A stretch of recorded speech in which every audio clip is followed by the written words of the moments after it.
How's it going? Tom McKay here of Metal Robot Reviews. I'm here to answer a few questions for Glacially Musical. A lot of food-related questions, and I'm kind of hungry, so let's get this over with so I can actually get some food right now, shall we? First question. Let's not pretend. Fast food is delicious. What is your favorite fast food joint? If I had to say, it would probably be a place called Mucho Burrito. It's a Mexican food place. And it's a great place. I used to work there back before I went to college. I worked there for a short amount of time, but it was long enough for me to get hooked on the place. They have like burritos, tacos, quesadillas, typical stuff, some nachos sometimes. Well, not sometimes. They do have nachos. And you can put whatever you want in the burritos. I usually get them fucking stuffed and spicy. Like, if it burns my mouth, that's how you know I made it right. When I was young, I remember hanging out at Hardees eating roast beef, not their fried chicken, and smoking cigarettes at the table. Tell me about some big changes at the place in your lifetime, or tell me which part of my sentence is the most surprising, and why. Well, I wouldn't know about what was changed in my lifetime, because I think the most surprising thing about the question is that you think a Canadian knows about Hardees. Like, what the fuck is a Hardees? I have no idea what any of this actually just meant. I was reading this question and it's like you threw algebra at me. I have no idea what you do. You mean Harvey's? Maybe we have a Harvey's up here, but not a Hardees. I don't know what to tell you. As for Harvey's, I don't know, man. I don't know. They've still put out great burgers and have been very, very Canadian as per usual. So that's all I got. I don't know. In St. Louis, we have Lion's Choice. If you like roast beef, when you're here, you need to check the place out. It makes Arby's look like an idiot. The best fast food fries and great sandwiches. What's your town's local chain? I can't speak for Hamilton because I just moved here, but as for my hometown of Burlington, there was one. I wouldn't call it a chain, but it's the only thing I can think of. And it was called. It was a small pizza place behind my house called Burlington Pizza. It had created amazing pizza, in my opinion. I don't know what this lady did to the pizza whenever she made it, but it was amazing. It was really good.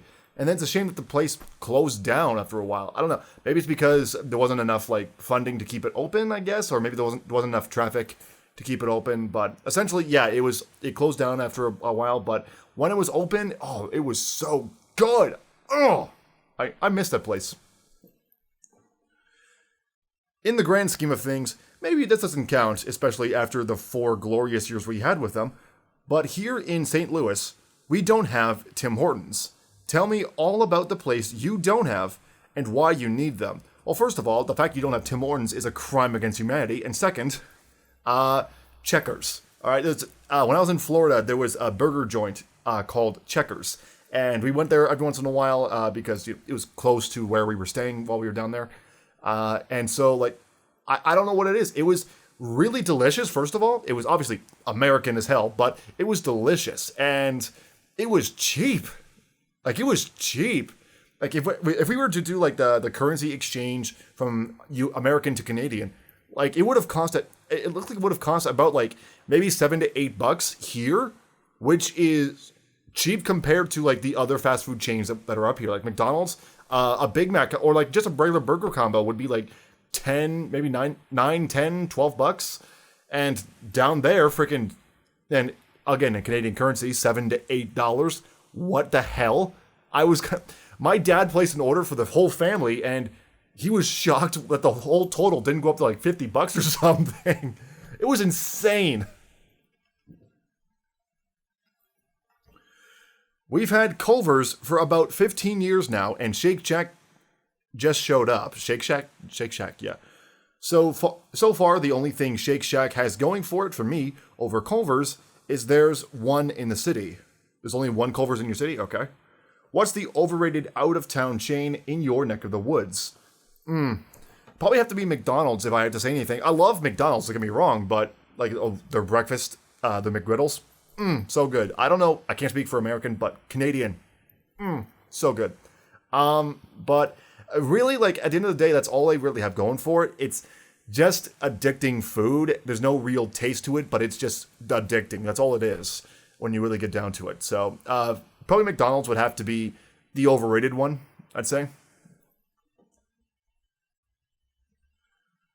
Do you have a Del Taco in your city? If you don't have a Del Taco, tell me about another taco fast food joint you've got. What do you love or hate about them? I can't speak about fast food because I just said that it was Mucho Burrito, but I do want to say the Doors here in Hamilton. It's a bar restaurant that also has a live stage. They play live metal shows there. So a place like that is a taco joint. It's a great place. I have not been yet from at this point, but because of course, by the time I heard about it, of course they closed it down. Thank you, COVID. But from what I've gathered, not only is it a great metal venue, but the food is also amazing. My friend Colin Sterling of Thrasher's Paradise actually went down there yesterday at the time of recording this. Oh no, 2 nights ago. And they had the patio open, and the food is amazing. So I got to go down there at some point, check it out. But definitely I would recommend the Doors, even if you're not a fan of tacos.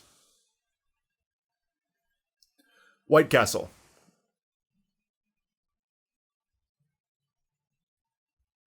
Black Castle. Thanks. I don't get it. What White Castle? I don't get what you mean, man. I mean, I'm white, but I live in an apartment, so it's not a White Castle there. It's just a white apartment. I don't know what to tell you. But okay, so that's all the questions that I got here. So hope you enjoyed this video for Glacially. Who are they called again? That's so embarrassing. Hold up. Glacially Musical? Glacially Musical, they're called. So thanks again for having me on your show, Glacially Musical, and hope you enjoyed this video nonetheless while you're watching. And subscribe to Glacially Musical, but also, if they've linked it, don't forget to check out my channel in the description below, as well as some of my original music. With that said, thanks so much for watching. I'll see you in the mosh pit next time. Have a good night.